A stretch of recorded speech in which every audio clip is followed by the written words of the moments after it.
The emergency lights flashed red across the council chamber.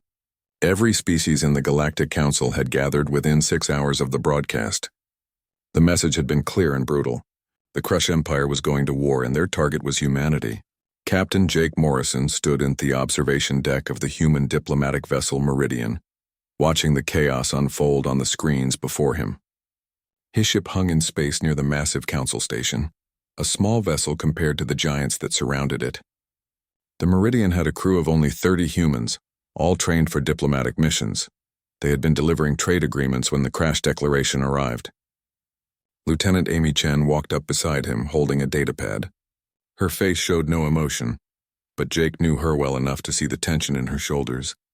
They had served together for 5 years, first on colony ships and now in the diplomatic corps. The full message just came through, Amy said quietly. The Crush want Earth's 4 outer colonies. They want us to pay yearly tribute of resources. They want human ships to stay out of 7 sectors, and they want our answer in 72 hours. Jake took the pad and read through the demands. The Crash had made similar demands to 47 other species over the past 800 years.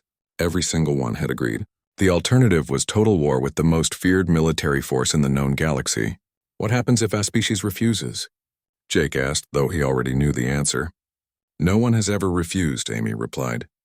The Crash destroyed 3 civilizations who tried to resist in the early years. After that, everyone just agrees to their terms. It's cheaper than fighting. Dr. Ben Foster entered the observation deck carrying his own datapad.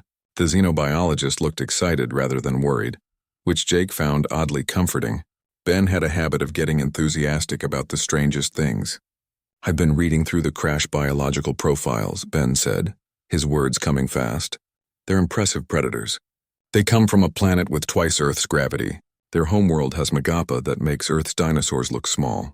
The Crash evolved as pack hunters who brought down prey 10 times their size. That's supposed to make us feel better? Amy asked. It's information, Ben shrugged. Humans like information. The Crush are 7 ft tall on average. They have scales that can stop most small arms fire. Their bite force can crush steel. They see in infrared. They can go 3 weeks without food. They're built for extended campaigns. Jake watched the council screens as various ambassadors argued with each other.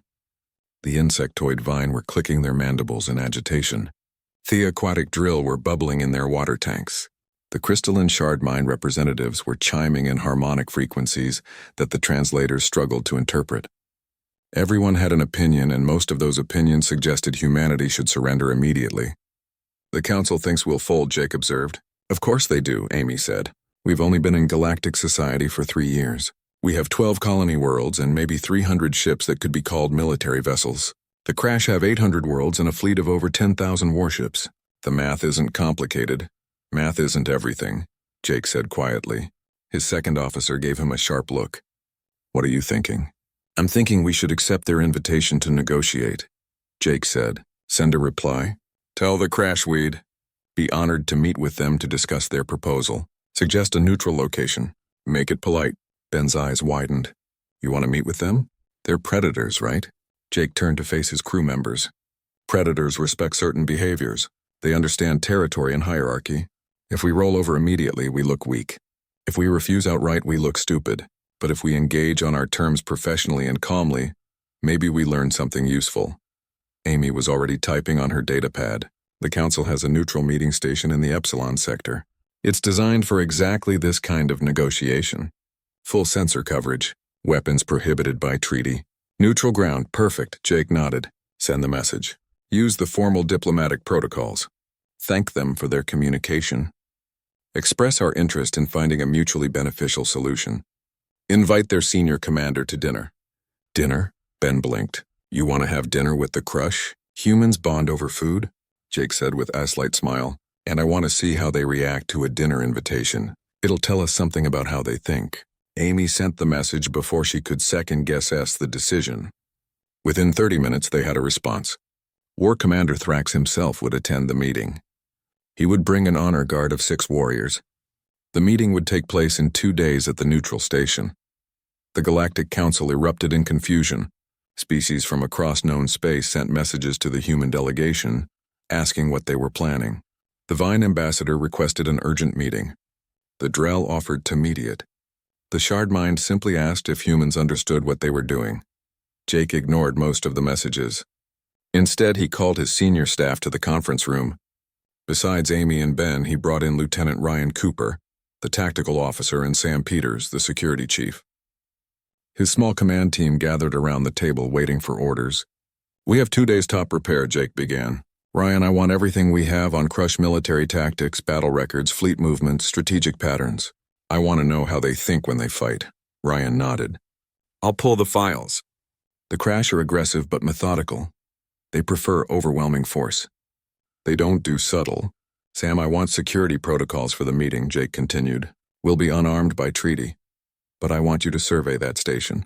Know every exit, every system, every advantage." "Understood," Sam said.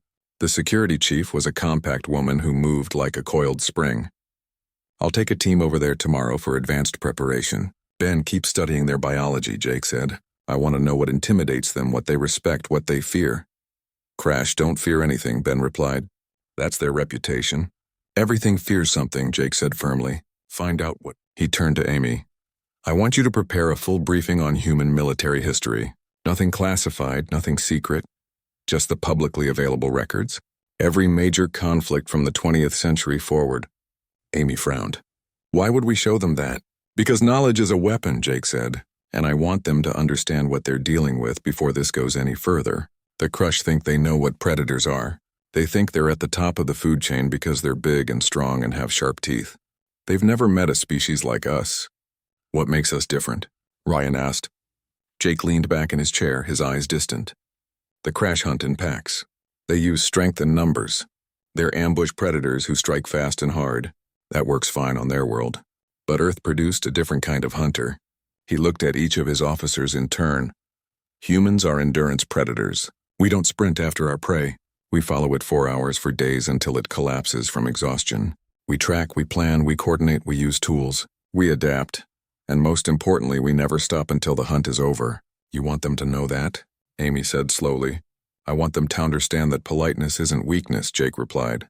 "I want them to see that humans are happy to talk, happy to negotiate, happy to find peaceful solutions. But I also want them to understand that if they push us, if they mistake our preference for diplomacy as an inability to fight, they're making a fatal error in judgment." Sam leaned forward. "You're not planning to surrender." "No," Jake said simply. "I'm planning to hunt politely." The meeting ended with clear assignments. His crew dispersed to their tasks, moving with the efficiency of people who had worked together for years. Jake remained in the conference room, staring at the star maps on the wall. The Crash Empire was vast, spreading across hundreds of light years. Humanity's territory was tiny by comparison, a small cluster of worlds on the edge of civilized space. But size wasn't everything. Earth had taught humanity many lessons over the millennia. One of the most important was that the biggest predator wasn't always the most dangerous. Sometimes the most dangerous predator was the one you didn't see coming. The one who smiled and talked and seemed reasonable right up until the moment it was too late. Jake pulled up the message he would send to Earth Command. They needed to know what was happening. They needed to authorize his plan, but he was confident they would understand. Humanity hadn't spread across 12 worlds by being timid. They had survived ice ages, world wars, and near-extinction events. They had faced every challenge their home world could throw at them and emerged stronger each time. The Crash were about to learn a valuable lesson. When you threaten humanity, you're not threatening politicians or diplomats or peaceful traders. You're threatening a species of cooperative hunters who spent 200,000 years becoming the most dangerous predators their planet ever produced. A species that learned long ago that the key to successful hunting wasn't strength or speed. It was patience, planning, and the willingness to pursue your prey until it had nowhere left to run. The neutral station hung in the empty space between territories, a place where no one held power. It was a sphere of metal and glass built by the Galactic Council specifically for meetings between hostile parties. The dining hall occupied the center of the station, a large room with transparent walls that looked out into the void of space. Every species in the galaxy could observe what happened here through the public feeds. Captain Jake Morrison arrived exactly on time. He wore his dress uniform, clean and simple, with no weapons visible. Lieutenant Amy Chen walked beside him, carrying a datapad and wearing her own formal attire. Dr. Lisa Grant, their cultural liaison, came third. Security Chief Sam Peters brought up the rear, her hands empty, her expression calm. They looked like any diplomatic team. professional and prepared. The Crash were already waiting. War Commander Thrax stood in the center of the room, towering over the furniture.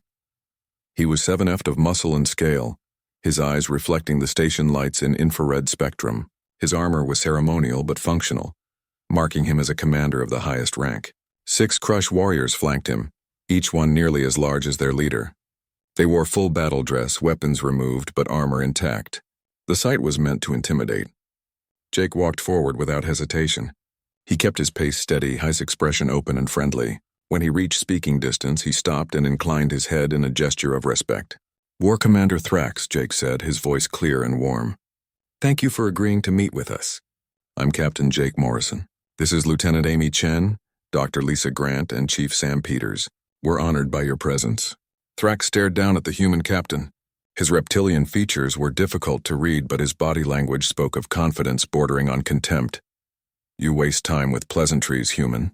We are here to discuss your surrender." "We're here to discuss the situation," Jake replied, his smile never wavering. "Please, won't you sit? We've arranged food according to the dietary preferences in your species profile. I thought we might talk over a meal. In human culture, breaking bread together is a sign of good faith." The war commander glanced at his warriors, then back at Jake. After a moment, he moved to the table. His bulk made the furniture seem small.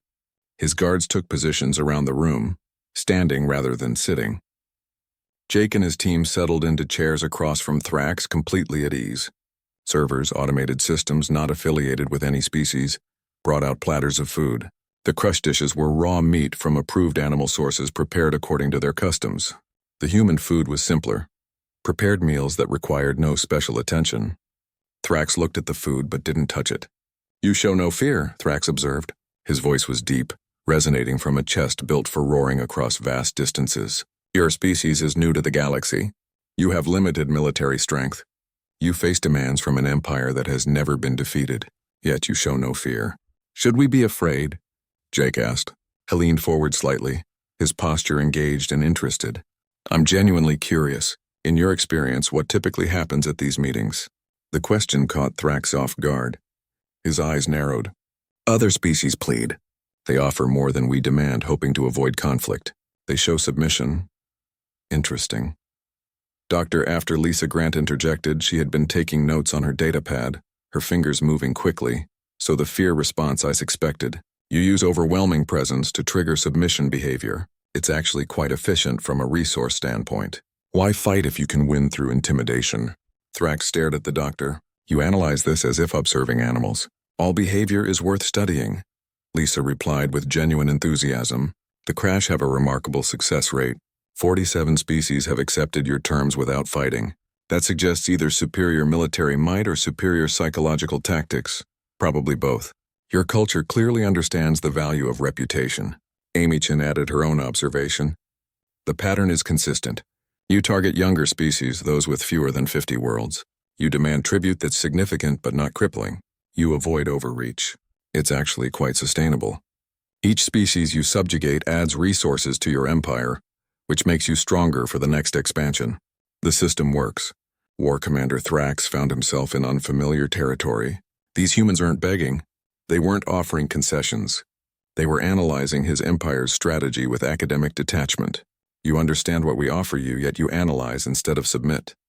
"We're trying to understand your perspective," Jake said. "Tell me about your homeworld, Commander."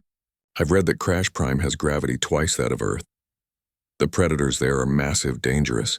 Your species evolved hunting creatures that could kill you with a single blow. That must have shaped your entire culture." Something in Jake's tone made Thrax want to respond. It wasn't fear or submission, but it was respect, recognition of strength. Crash Prime is a world of giants. The weak die young. Only the strong survive to breed. We learned to hunt in packs to coordinate our attacks to bring down prey larger than ourselves. It made us what we are. Cooperation in the face of greater threats. Jake nodded. Humans have a similar story, though our path was different. We evolved on planes where we weren't the biggest or fastest. We couldn't overpower our prey, so we learned to outlast it. We tracked animals for days until they collapsed from exhaustion. We learned to communicate, to plan, to work together more effectively than any other species on our world. Ben Foster, who had been silent until now, spoke up. "Commander, can I ask about crash hunting traditions?" Do you hunt for sport, or is it purely survival-based? Both, Thrax replied, finding himself drawn into the conversation despite his intentions. A Crush warrior must prove himself in the hunt. We track dangerous prey alone or in small groups. It tests our strength, our courage, our skill. How long does a typical hunt last? Ben asked, making notes. Hours. Sometimes a full day if the prey is clever. A day, Ben repeated, nodding. Humans have records of persistence hunts lasting 3 days. The prey would run, rest, run again. The human hunters would follow at a steady pace, never stopping, never resting for long. Eventually, the prey would be too exhausted to continue. The human would simply walk up and make the kill. Thrax's scales rippled, a sign of discomfort. 3 days is excessive. It's patient, Jake corrected gently. Humans learned early that patience is a weapon. We're not built for quick kills. We're built for long campaigns. Amy Chen pulled up a star map on her datapad, turning it so Thrax could see. We've been studying crash expansion patterns. Over 800 years, you've brought 47 species under your control. Your territory has grown by approximately 3.7% per decade. You consolidate holdings before expanding further. You avoid species that might actually fight back effectively. You claim we fear combat. Thrax's voice carried an edge. No, Amy replied calmly. I'm saying you're strategic. You pick battles you can win with minimal losses. It's smart. Earth history is full of empires that overextended and collapsed. The Crash Empire is stable because you're patient and methodical, but it also means you haven't fought a true war in over 200 years. Dr. Lisa Grant added, most of your military experience is occupation and pacification. You're very good at intimidation. How good are you at actual combat against a peer opponent? The question hung in the air.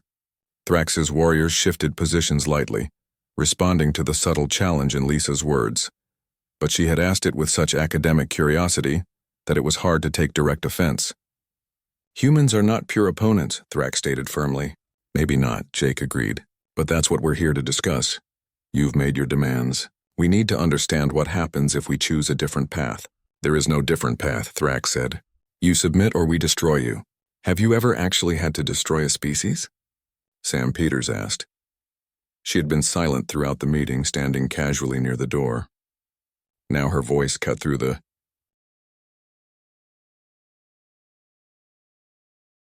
conversation with cold precision.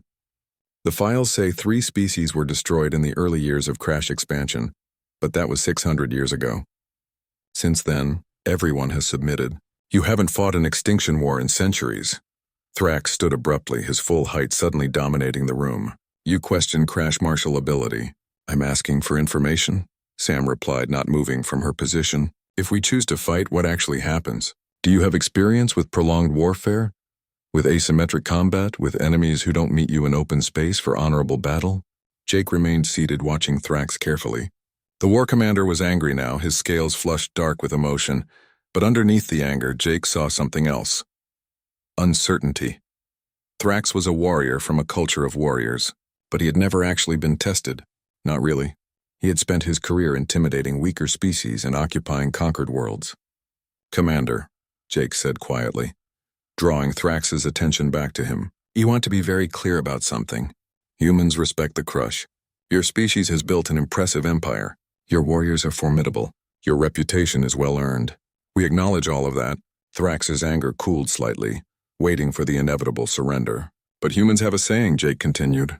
We say that respect and fear are different things. We respect you. We're not afraid of you. There's a difference. You should be afraid, Thrax growled. Jake smiled. And for the first time there was something cold in that smile. Something that made Thrax's predator instinct suddenly wake up and take notice. Commander, I've been watching you this entire meeting. You haven't blinked once when I was speaking. Neither have I. You've been evaluating us, measuring us, deciding if we're prey or threat. That's what predators do. Jake stood slowly, maintaining eye contact. The thing is, we've been doing the same thing. We've been studying your posture, your reactions, your tactical positioning.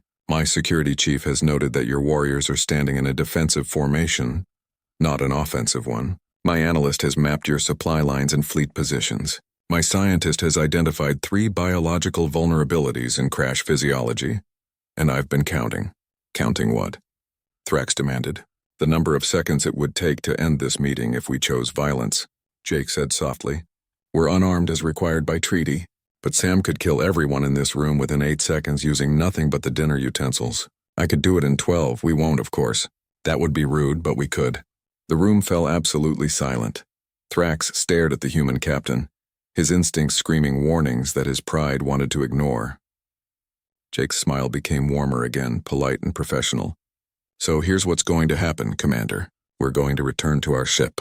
We're going to consult with Earth Command, and in 48 hours we're going to give you our formal response. Thank you for dinner. The conversation was genuinely enlightening. He turned and walked toward the door, his team following. Sam Peters was the last to leave, and she gave Thrax a small nod of professional acknowledgement before disappearing through the exit. Thrax stood alone with his warriors, feeling for the first time in his long career like he had been the one being hunted. The message began broadcasting exactly 48 hours after the dinner meeting.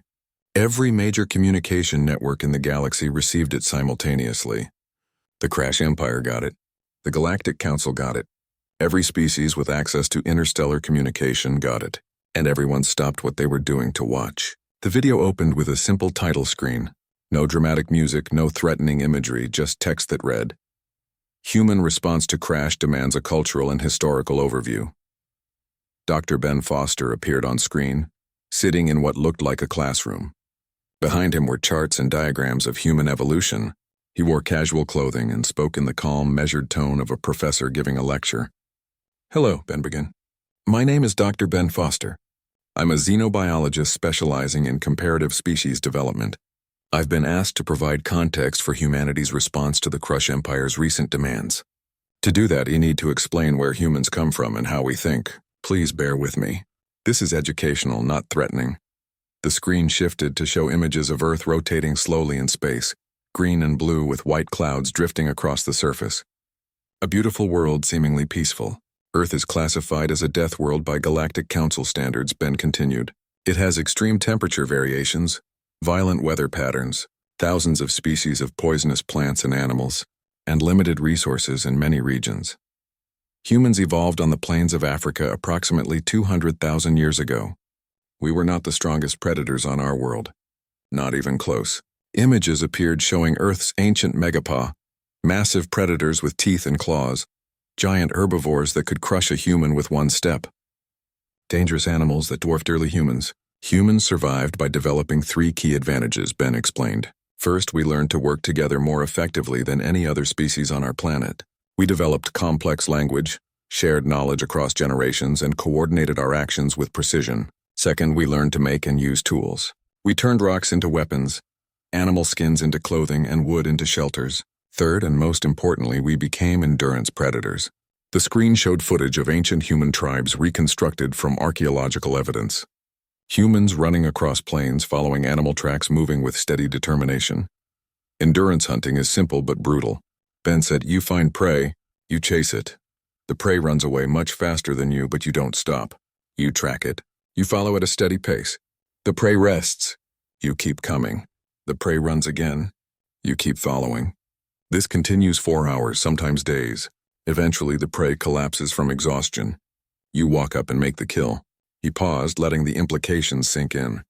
Humans didn't just use this technique occasionally. It was our primary hunting method for thousands of years. We became so good at it that we could select which specific animal in a herd we wanted. We would mark it and pursue only that one, ignoring all others. The prey would run with its herd, but we would stay focused on our chosen target for as long as it took. The video shifted to Lieutenant Amy Chen sitting at a desk with star maps behind her. She looked professional and calm, the very image of a competent analyst. "I'm Lieutenant Amy Chen, Strategic Analysis." She introduced herself. "Dr. Foster has explained human evolution. I'm here to discuss human military history. Again, this is educational. We want you to understand who you're dealing with." The star maps disappeared, replaced by historical footage from Earth. Grainy black and white images of soldiers and tanks. Then color footage of more recent conflicts. Amy narrated over the visuals. In the 20th century alone, humans fought 2 global wars. World War II, the largest conflict in human history, involved over 100 million military personnel. 70 to 85 million people died.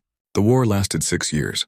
To support it, entire planetary economies were converted to military production. Factories that made cars began making tanks. Women entered the workforce by the millions. Children collected scrap metal. Every resource was directed toward the war effort. The footage showed massive factories producing weapons, ships and vehicles at incredible speed. Assembly lines working 24 hours a day, resources being mobilized on a scale that made the galactic viewers pause in disbelief. This is important to understand. Amy continued. When humans commit to war, we don't just fight with our military. We fight with our entire civilization. Everyone contributes. Every resource is weaponized. Earth has a current population of 11 billion. We have 12 colony worlds with another 6 billion people. If we went to full war mobilization, we could match Crash military production within 2 years, exceed it within 5. She pulled up different footage showing guerrilla warfare from various Earth conflicts. Soldiers moving through jungles, fighters hiding in urban environments, insurgents using improvised weapons. But we don't prefer large-scale warfare anymore, Amy said. We learned it's inefficient. Modern human military doctrine focuses on asymmetric warfare. We strike from unexpected angles. Wet target supply lines rather than armies. We gather intelligence, identify weaknesses, and exploit them with precision. The screen showed special forces operations, though with details obscured for security reasons. Fast insertions, quick strikes, immediate extractions, small teams causing massive disruption. A human strike team of 10 people can disable a military base designed for 1,000. Amy explained, we don't fight fair. We fight smart. We find what you need to function, and we take it away. Then we disappear before you can respond. She looked directly at the camera, her expression serious but not hostile. The Crash Empire has 800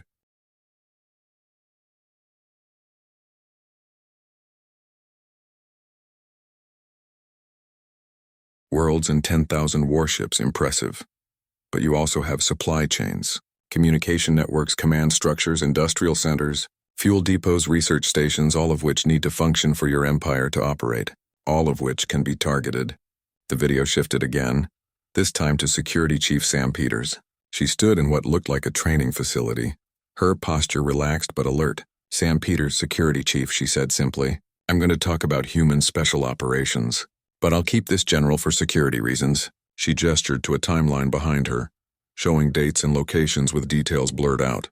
In the past 200 years, humans have conducted approximately 40,000 special operations missions. These range from hostage rescue to direct action against military targets. Our success rate is classified, but I can tell you that we've gotten very, very good at infiltration, intelligence gathering, and surgical strikes. Sam walked along the timeline, pointing to various events. We've inserted teams into hostile territory by land, sea, air, and space. We've operated in every environment Earth has to offer, from Arctic ice to tropical jungle to desert to urban centers. We've learned to move without being seen, strike without warning, and extract before the enemy knows what happened. She turned back to the camera. The Crash are formidable warriors in direct combat, no question. But how good are you at preventing infiltration? How secure are your communication networks?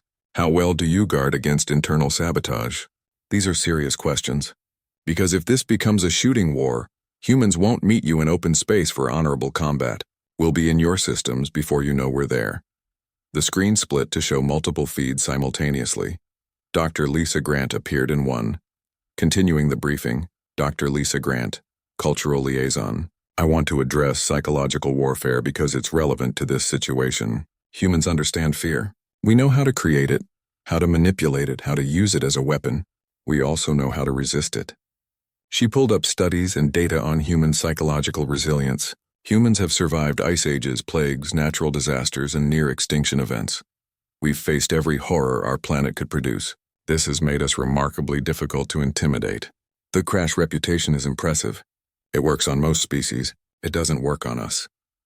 Lisa leaned forward, her tone becoming more direct. Here's what does work on humans. Threatening our families, threatening our home, threatening our freedom. When you make those threats, you don't make us submit. You make us angry, and angry humans are extremely dangerous. The video feeds merged back to a single screen showing Captain Jake Morrison. He sat in the captain's chair on the Meridian's bridge, looking tired but determined. Captain Jake Morrison here. You've heard from my team. They've given you information about human capabilities, human history, human psychology. All of this is meant to provide context for our formal response to the Crash demands. He straightened in his chair, his expression becoming more formal. The United Earth government and the Colonial Administration have reviewed the Crash Empire's demands. We appreciate the clarity of the terms and the time given to respond. However, After careful consideration, we must respectfully decline. The words were polite, but they landed like a hammer blow across the galaxy. No species had ever declined crash demands. We declined not out of disrespect but out of principle, Jake continued. Humanity spent thousands of years fighting for self-determination. We've overthrown tyrants, defeated empires, and freed ourselves from oppression repeatedly throughout our history. We didn't do all of that just to surrender our freedom to a new empire, no matter how powerful. He paused, choosing his words carefully. War Commander Thrax, you asked why we show no fear. I'll tell you why. It's because we've been here before. Humans have faced extinction dozens of times. We've fought enemies that seemed unbeatable. We've endured wars that lasted decades. We've survived situations that should have killed us, and every single time we've found a way to win. Jake's expression softened slightly, becoming almost sad. We don't want war with the Crush. Genuinely, we respect your species and your accomplishments. In another circumstance, we'd like to be your allies, your trading partners, your friends. We're offering that friendship now. Work with us instead of against us. He let that offer hang for a moment before continuing. But if you choose war, understand what you're choosing. You're not fighting a military. You're fighting a species that has turned warfare into a science. You're fighting people who spent 200,000 years learning to hunt and kill. You're fighting a civilization that mobilizes everything it has when threatened. The captain stood from his chair, the camera following him. We've sent you our educational materials, our history, our capabilities. Study them, understand them. Then make your choice. But make it knowing that humans don't bluff. We don't posture. When we say we'll fight, we mean it. And when we fight, we don't stop until we win. He walked closer to the camera, his final words quiet but firm. The Crush Empire has never lost a war. That's an impressive record. But consider this. You've never lost because you've never fought an enemy like us. Think carefully about whether you want to change that record. The video ended with a final screen showing a simple message. Response delivered, decision awaits. Across the galaxy, species watched in stunned silence. The Galactic Council chamber erupted in chaos. And on the Crash homeworld, War Commander Thrax sat in his command center watching the human message for the third time, trying to understand how prey had suddenly become predator. War Commander Thrax made his decision within 12 hours of receiving the human response. Pride and reputation left him no choice. The Crush Empire had never backed down from a challenge. To do so now would undermine 800 years of carefully built intimidation.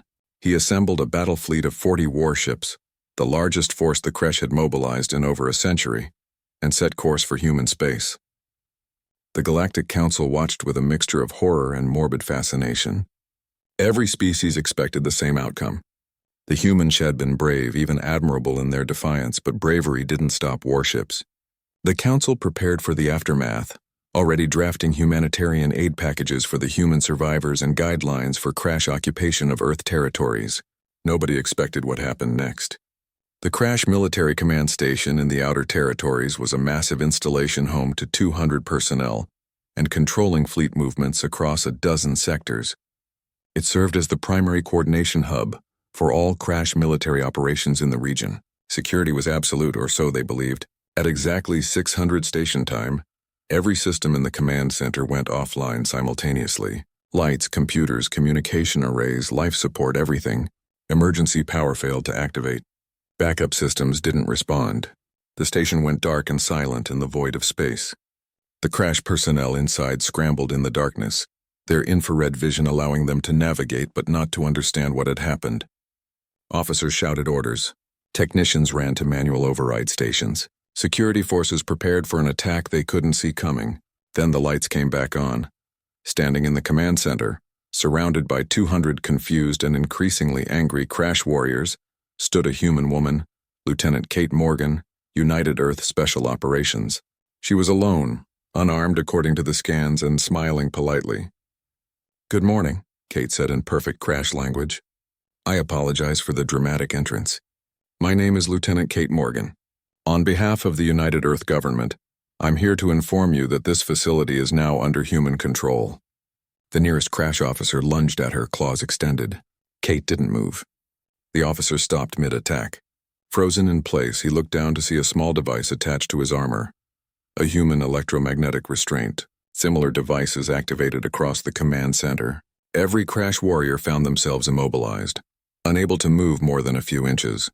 "We've been here for 3 days," Kate explained, walking calmly through the frozen crowd. My team infiltrated during your shift change. We came through the life support tunnels, which your security scans apparently don't monitor very well.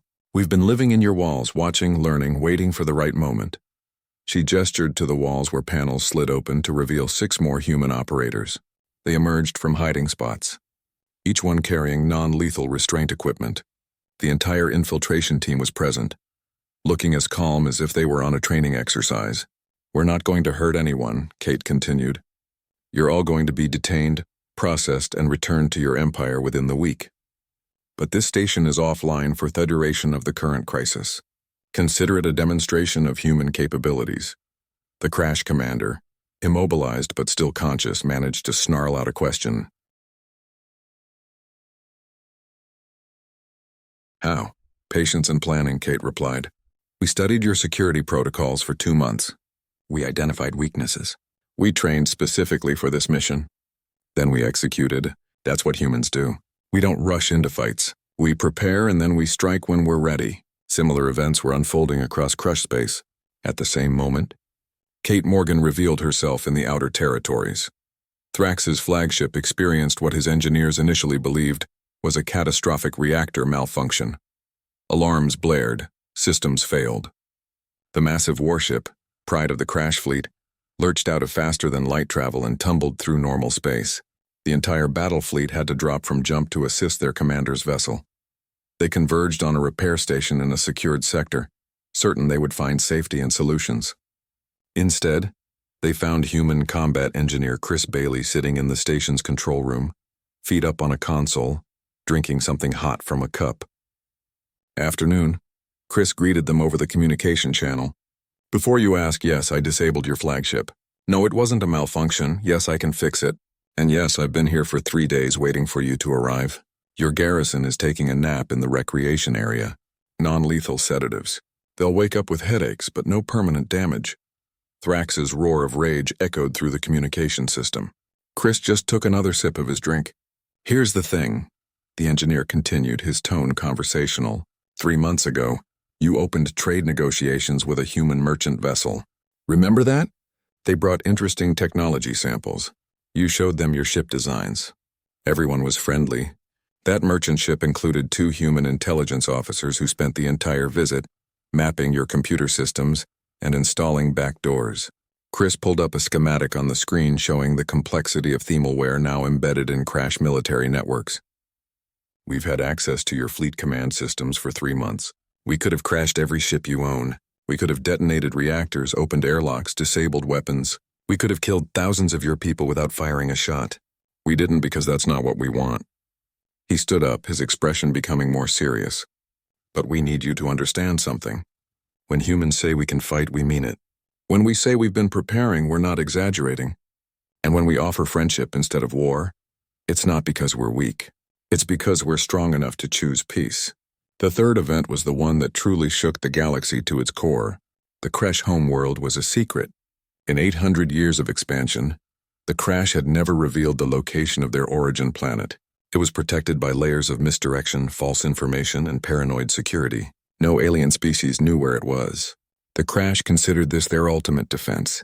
If someone attacked their empire, the homeworld would remain safe, ready to launch counterattacks and rebuild. The secret died at 1300 local time when a single human ship dropped out of faster-than-light travel in orbit above Crash Prime. It was the Pathfinder, a diplomatic vessel, not a warship, not a carrier full of troops, just a small exploration ship with a crew of 12, commanded by Alex Torres. It hung there in orbit, weapons powered down, shields at minimum, broadcasting on all frequencies. This is Commander Alex Torres of the human vessel Pathfinder, the message began. We come in peace and mean no harm to the people of Crash Prime. We are broadcasting our location openly because we wanted to have an honest conversation with your government. We could have arrived undetected, but that seemed rude. Every defense platform in orbit locked onto the human ship. Every missile battery on the planet's surface armed and targeted. Crash fighters scrambled from bases across the homeworld. The entire planetary defense network activated in seconds, ready to obliterate the intruder. But they hesitated because the human ship just floated there, making no aggressive moves, broadcasting continuously. We found your homeworld 3 weeks ago, Alex continued. It wasn't that difficult, honestly. You've been hiding it well, but Humans are good at finding things people don't want found. We're persistence predators, remember? Tracking is what we do. He brought up data on the screen showing the investigation that had led them here. Trade route analysis, fuel consumption patterns, communication lag times, genetic markers in crush populations across the Empire. 100 small clues that, when put together, pointed to one specific star system. We sent probes 2 weeks ago, Alex explained. Tiny things barely larger than your hand coated in stealth materials. They've been mapping your defenses, studying your cities, learning about your world. We know where your government centers are. We know where your military command is located. We know where your industrial sectors operate. We know everything. The camera view shifted to show Alex standing on the Pathfinder's bridge, looking out at the planet below. A beautiful world, blue and green with cities glowing on the night side, home to billions of Crash. But we didn't attack, Alex said quietly. We're not here to attack. We're here to make a point. The point is this. Humans don't want to destroy you. We want you to understand what you're dealing with. We want you to know that if this becomes a real war, we won't fight it your way. We won't meet your fleets in honorable combat. We'll do what we just did. We'll find what you hide. We'll infiltrate what you protect. We'll strike where you think you're safe. He moved closer to the camera, his expression sincere and slightly sad. Your empire is impressive. Your warriors are formidable. Your reputation is well earned. But you've been fighting prey for so long that you've forgotten what it's like to face another predator. Humans are predators too, just a different kind. Alex gestured to someone off camera, and the view expanded to show his entire crew. 12 people, 12 humans who had penetrated to the most protected location in the Crash Empire. We're going to leave now, Alex said. We're going to jump out of your system, return to our space, and wait for your response. Your defense platforms can fire on us if you want. But ask yourselves if that's really the message you want to send. That the Crest shoot diplomats who come to talk. The Pathfinder held position for exactly 60 seconds more. Then, without any defensive maneuvers or evasive action, it calmly activated its faster-than-light drive and vanished from Crash space. Not a single shot was fired, because every Crash leader watching understood the true message. The humans had found their home world. The humans had reached it undetected. The humans could have struck anywhere at any time but chose not to. And that restraint was more terrifying than any attack could have been. Across the galaxy, the Galactic Council chambers fell silent. Species that had considered humans primitive now reevaluated everything they knew. The Vine diplomats updated their threat assessment files. The Drill military observers began studying human tactics with new respect. The Shard Mind collective intelligence debated the implications of a species that could be simultaneously peaceful and deadly. And on his damaged flagship, surrounded by his immobilized fleet, War Commander Thrax finally understood what Captain Jake Morrison had tried to tell him at that dinner. Humans didn't negotiate because they were weak. They negotiated because they were strong enough to choose mercy, and when mercy was refused, they hunted with a patience and precision that made traditional warfare look crude by comparison. For the first time in 800 years, the Kresh Empire faced an enemy they couldn't intimidate, couldn't overpower, and couldn't predict. For the first time in their history, they were the ones being hunted and the humans were being very polite about it. The meeting request came from War Commander Thrax himself, transmitted through official Galactic Council channels to ensure neutrality. The message was brief and formal. He wished to speak with Captain Jake Morrison again under the same neutral conditions as before. This time, however, the tone was different. This time the Crash were asking, not demanding.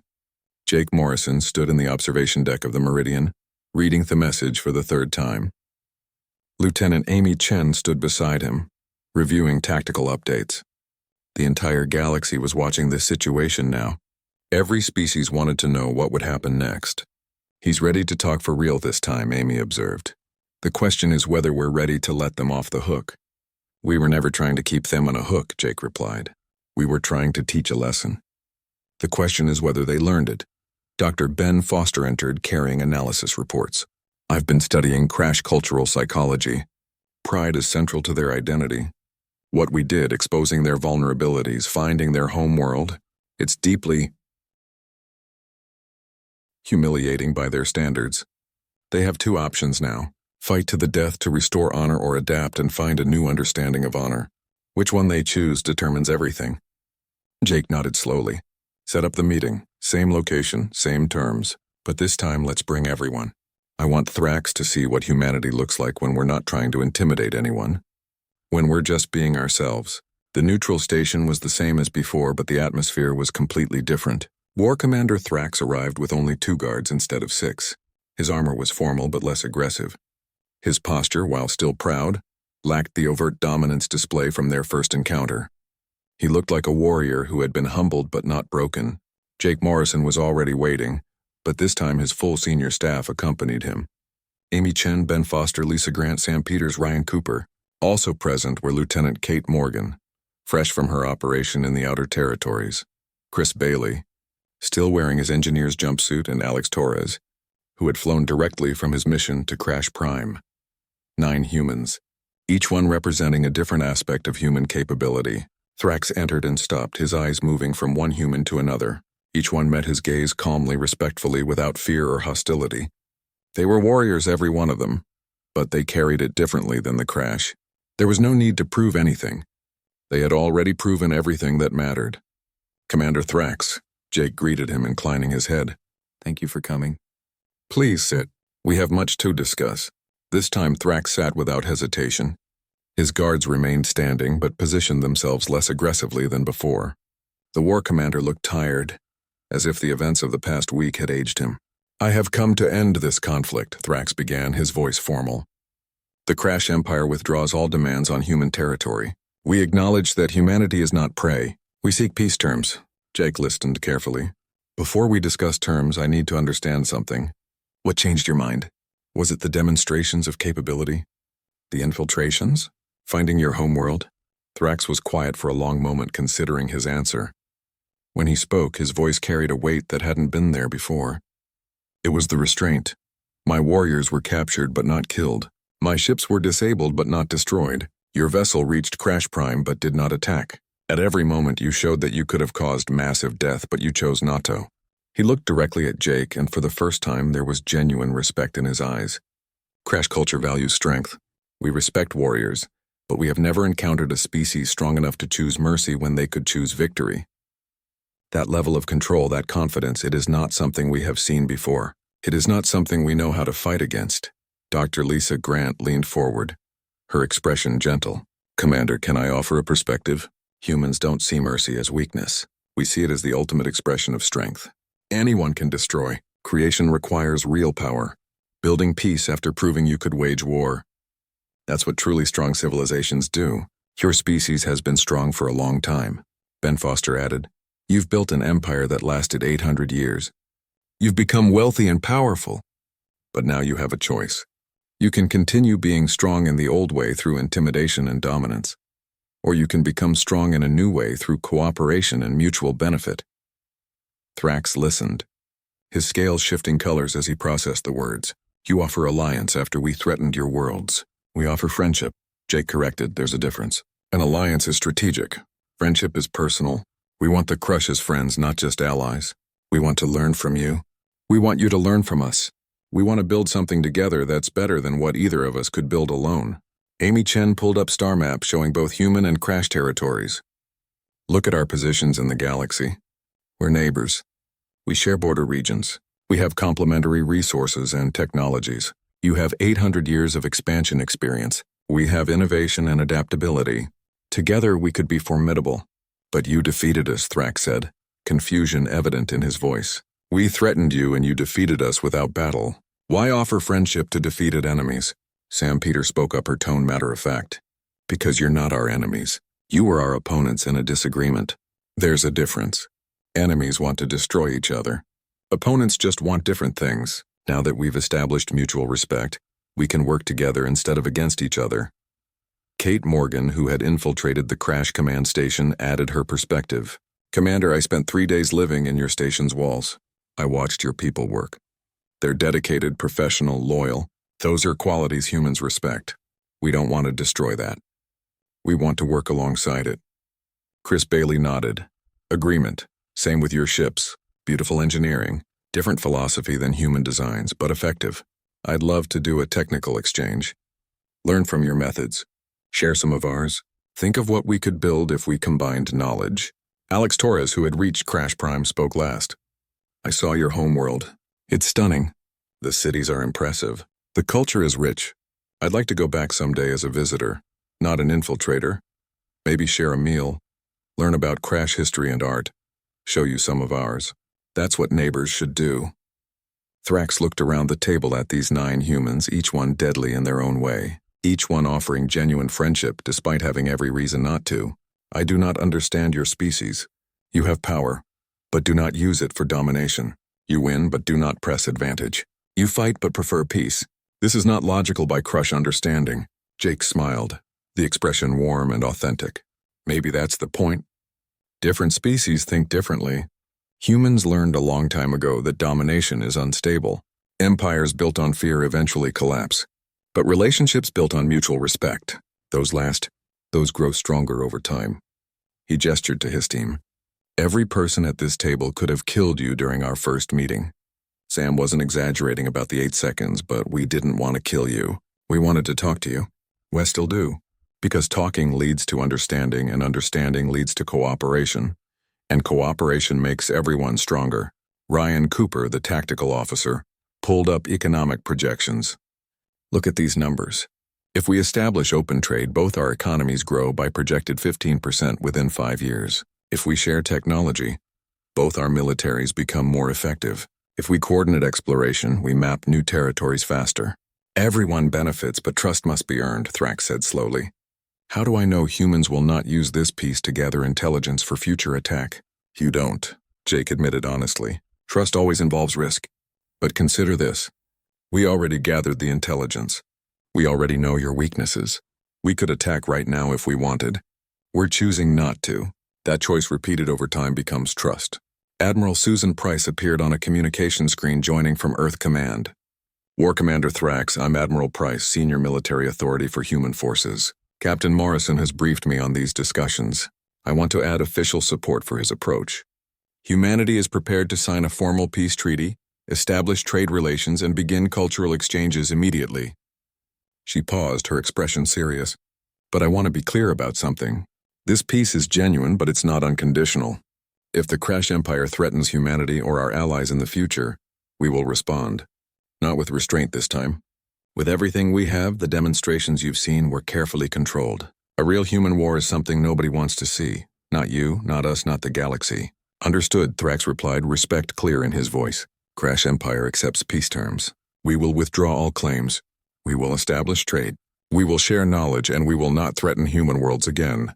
He stood, and this time his posture was different. Still proud, still strong, but without the need to dominate. I have one request.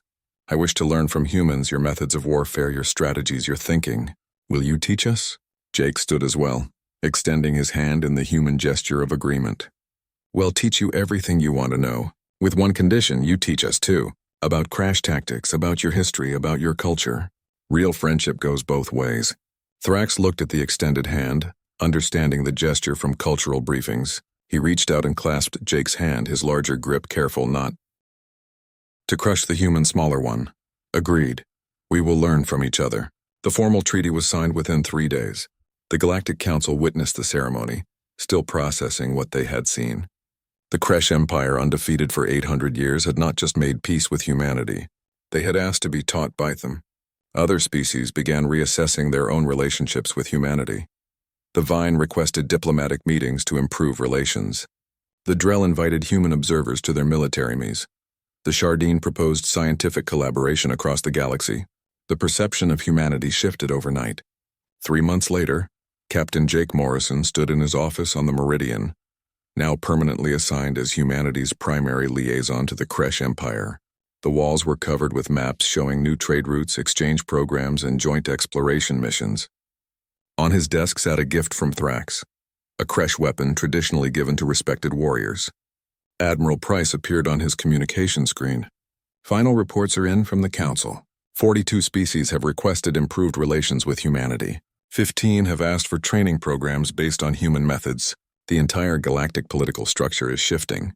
That wasn't the goal, Jake said quietly. We just wanted the Crash to leave us alone. Maybe not the goal, but it's the result, the Admiral replied. The galaxy learned something important. They learned that humans are not to be trifled with. But more importantly, they learned that humans prefer cooperation to conflict. That combination of capability and restraint that's rare, That's valuable. Jake looked at the crash weapon on his desk, thinking about the journey from that first threatening message to this moment of genuine friendship. Admiral, what do you think would have happened if we had just surrendered to their initial demands? We'd be subjects of the Crash Empire, she replied, and the galaxy would still think humans were just another prey species. Instead, we're the species that taught the galaxy's apex predators about mercy and changed galactic politics forever, Jake added. And changed galactic politics forever, the Admiral agreed. Not bad for a species that's only been here 3 years. The communication ended and Jake returned to his work. Reports to file, meetings to schedule. A dinner with Thrax planned for next week, where they would continue building the friendship that had started with a threat and evolved into mutual respect. Outside his window, the stars of the galaxy glittered in the void. Somewhere out there, other species were watching humanity, reassessing their assumptions, learning the lesson the Crash had learned. Humans didn't negotiate because they couldn't fight. Humans negotiated because when they did fight, they fought with patience, precision, and overwhelming effectiveness. They were persistence predators who had evolved to turn every challenge into an opportunity for learning and growth. They were a species that preferred peace but was fully capable of war. They were cooperative hunters who worked together, more effectively than any other known species. And most importantly, they were a species that understood the true meaning of strength. Real strength wasn't the ability to destroy your enemies. Real strength was the wisdom to turn enemies into friends, to choose peace from a position of power, to hunt politely. The galaxy had learned its lesson.